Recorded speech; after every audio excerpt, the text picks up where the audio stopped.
कट्टर बीजेपी के समर्थक है, जो कट्टर बीजेपी के कार्यकर्ता हैं, पदाधिकारी है, वो भी नगर परिषद के अंदर आते हैं जो, और ये बीजेपी के कार्यकर्ता की आवाज है। मैं नहीं कहती कि कांग्रेस के कार्यकर्ता की, भाजपा के कार्यकर्ताओं की आवाज है। दबे स्वर में वो ये बात बोलते हैं कि हमारा कार्य बीजेपी के कार्यकाल में नहीं हुआ और आज पायल सैनी ने हमारा कार्य करके दिया है। रही बात बीजेपी के धरना प्रदर्शन की, तो मुझे समझ में नहीं आता कि ये धरना प्रदर्शन वो किसके खिलाफ कर रहे हैं।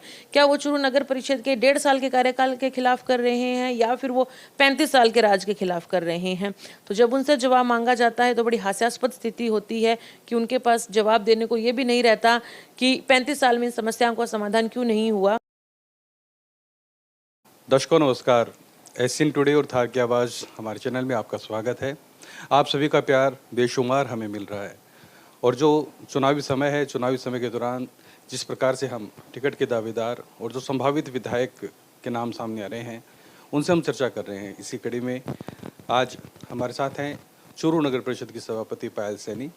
और पायल सैनी आज एक जाना पहचाना नाम है और इनके द्वारा भी टिकट की मांग की गई है। मैं सबसे पहले पायल जी का स्वागत करता हूं। पायल जी, बहुत बहुत स्वागत आपका कार्यक्रम में। आपका भी बहुत बहुत धन्यवाद है कुंज बिहारी जी, और सबसे पहले आपके चैनल को मेरी तरफ से बहुत बहुत शुभकामनाएं। पायल जी, ये जो इस समय इलेक्शन का माहौल है, ऐसे में आपके द्वारा टिकट की मांग की गई है। ऐसा क्या आधार बनता है कि जिससे आप नगर परिषद की और शहर की प्रथम नागरिक होने के नाते आप विधानसभा का नेतृत्व करना चाहते हैं? देखिए, चूरू विधानसभा क्षेत्र की अगर हम बात करें तो चूरू विधानसभा क्षेत्र जो है माइनॉरिटी आरक्षित सीट है, और यहाँ पर माइनॉरिटी के ही जो है एमएलए कैंडिडेट रहे हैं। और इस बार जो है, चूंकि चूरू विधानसभा क्षेत्र से टिकट बदलने की मांग भी उठ रही थी काफ़ी लंबे समय से, और साथ ही के अंदर काफ़ी लोगों ने इसके अंदर अपना जो है ज्ञापन भी दिया था और अपना फॉर्म भी भरा था। तो माइनॉरिटी की टिकट अगर किसी भी प्रकार से यहाँ का जो अपना शीर्ष नेतृत्व है कांग्रेस का, अगर वो किसी भी तरीके से चूरू विधानसभा क्षेत्र से अगर माइनॉरिटी के अलावा मेजॉरिटी में अगर ऑप्शन देखते हैं, तो मुझे ऐसा लगता है कि पिछले 4 साल से चूरू शहर के अंदर चूरू नगर परिषद सभापति रहने के नाते मैंने जो जनता की सेवा करी है, तो उस मेजॉरिटी के अंदर मुझे लगता है कि हाँ, उस जनता की सेवा के आधार के ऊपर और कार्य के आधार पर जो है हम जो है निश्चित रूप से, अगर अलाकमान विश्वास दिखाता है तो अपनी दावेदारी पेश करते हैं। कांग्रेस पार्टी की आलाकमान जो अभी वर्तमान में मुख्यमंत्री है अशोक गहलोत, और उनसे ऊपर राष्ट्रीय नेतृत्व है। लेकिन जहां तक प्रदेश की बात करें, इस चुनाव में मुख्यमंत्री अशोक गहलोत की बहुत बड़ी भूमिका है, और वो ही जो राज्य सरकार की योजनाएं हैं, कल्याणकारी योजनाएं, सभी कार्यक्रम चला रहे हैं।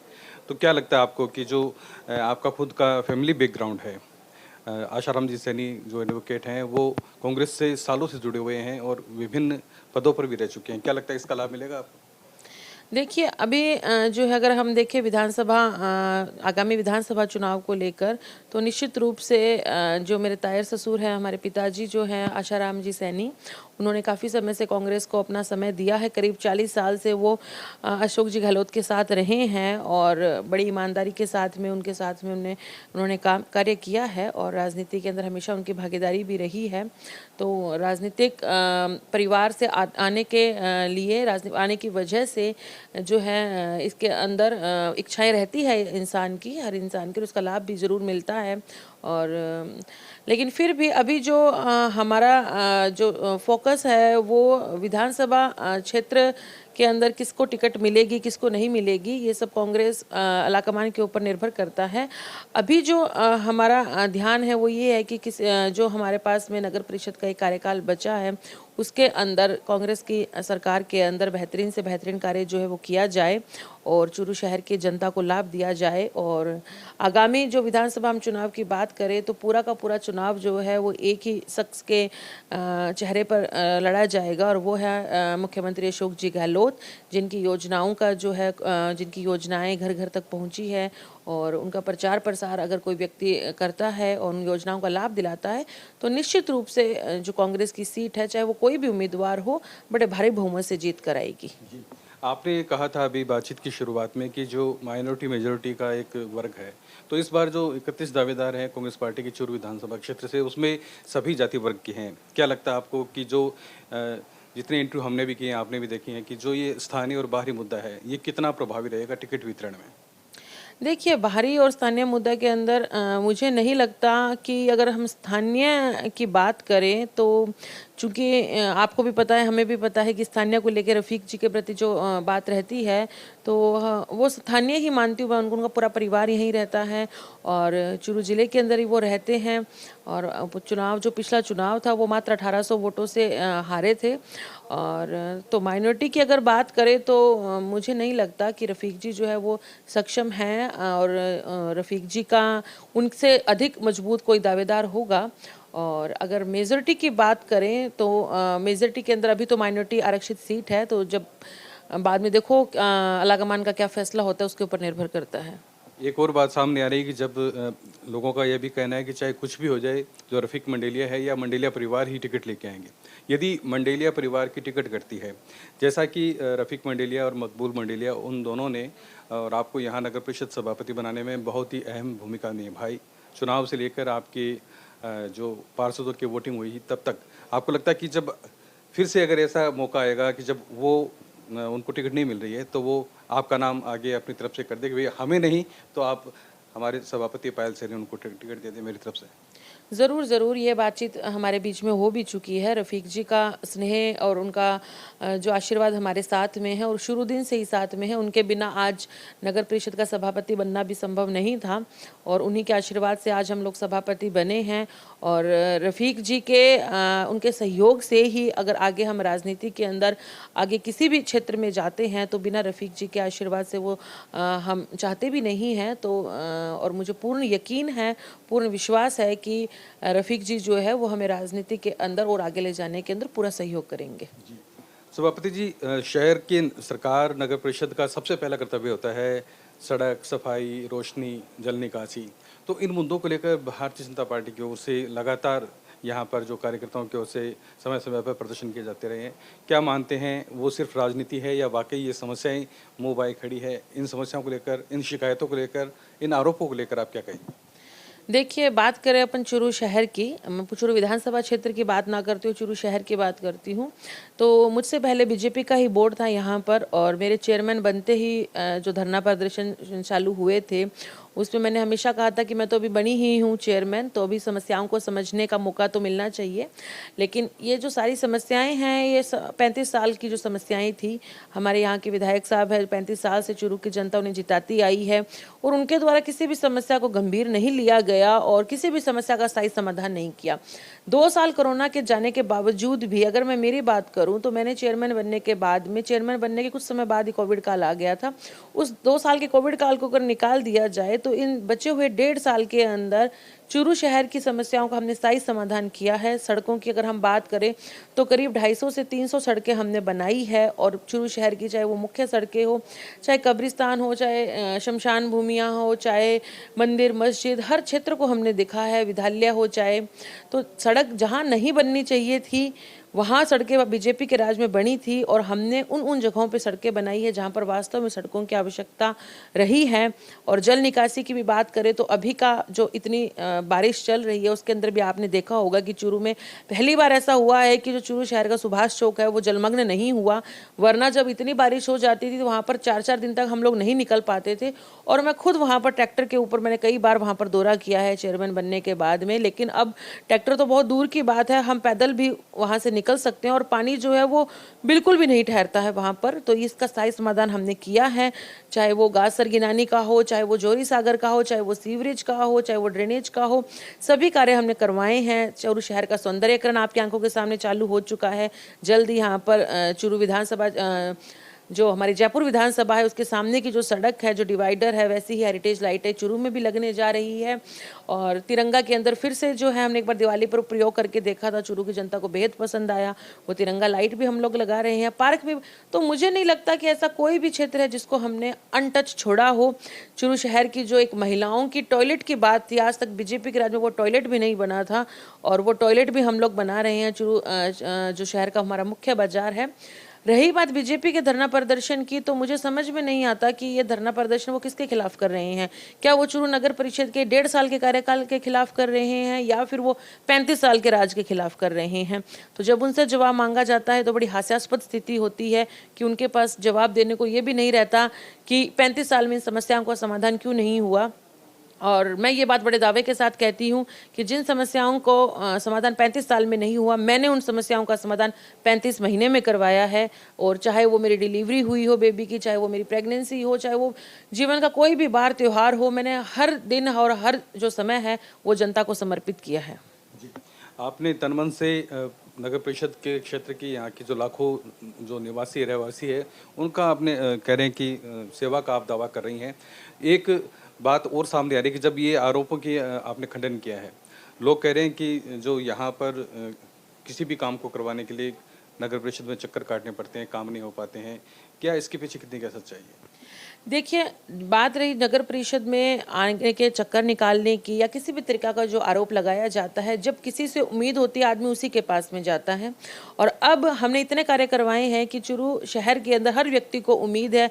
इवन जो कट्टर बीजेपी के समर्थक है, जो कट्टर बीजेपी के कार्यकर्ता है, पदाधिकारी है, वो भी नगर परिषद के अंदर आते हैं। जो और ये बीजेपी के कार्यकर्ता की आवाज़ है, मैं नहीं कहती कि कांग्रेस के कार्यकर्ता की, भाजपा के कार्यकर्ताओं की आवाज़ है। दबे स्वर में वो ये बात बोलते हैं कि हमारा कार्य बीजेपी के कार्यकाल में नहीं हुआ और आज पायल सैनी ने हमारा कार्य करके दिया है। बहुत सारे लोग मेरे पिताजी के पास में आते हैं, पिता ससुर को धन्यवाद देते हैं, मेरे पास में आते हैं। और हर जो व्यक्ति जो है वो खुश है हमारे काम से। और मैंने चूरू के लोगों के दिलों में जगह बनाई है।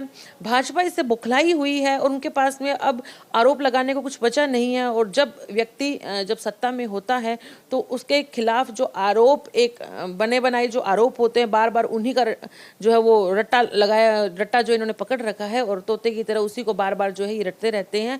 और मैं तो यही कहूँगी कि मुझे खुशी है इस बात की कि जनता ने मेरे ऊपर इतना विश्वास रखा है कि आज भी हम छुट्टी के दिन भी आप देख रहे हैं, हम लोग यहाँ पर बैठे हैं, पूरा ऑफिस हमने खुला छोड़ रखा है और लोग आज भी यहाँ पर आए हुए हैं। लोगों को उम्मीद है, इसीलिए वो आते हैं। जिनसे उम्मीद नहीं होती उनके चक्कर जो है नहीं लगाए जाते। सभापति जी, ये तो बात हुई नगर परिषद शहरी क्षेत्र की, आपके कामकाज की। बात हम कर रहे हैं विधानसभा टिकट के दावेदारों की। आपके टिकट की आपने बताया कि आपका फैमिली बैकग्राउंड और जो रफीक मंडेलिया है उनका सहयोग, यदि आपको टिकट मिलती है तो क्या ऐसा आधार है, क्योंकि शहरी क्षेत्र अलग है, गांव देहात बहुत सारे हैं, किस प्रकार से आप उन सभी गाँव के लोगों तक पहुँच बना पाएंगी, उन लोगों तक अपनी बात पहुँचा पाएंगी कि आप आज विधायक बनने के लिए आप खुद एक मजबूत दावेदार हैं?